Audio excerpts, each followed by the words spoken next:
আপনারা একটু জায়গা রাখেন, আপনারা একটু জায়গা রাখেন ভাই, আপনারা একটু জায়গা রাখেন। ইন্ডিভিজুয়াল কেন্দ্র কেন এটা এরকম আলাদা হলো? একটু আমরা সামনে আগে আমরা কোনো ঝামেলা হতে পারে, এটা আমরা মনে করছি।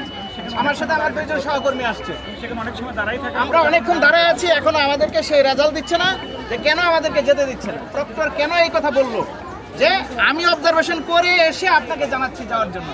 এটা কেন সামথিং রং আমরা মনে করছি, পরিষ্কার কথায়। এটা ঢাকা বিশ্ববিদ্যালয়ের অন্য কোনো মানে কেন্দ্রে আমরা এটা দেখিনি, এটাই একমাত্র এক্সেপশনাল কেন্দ্র আমার কাছে মনে হচ্ছে।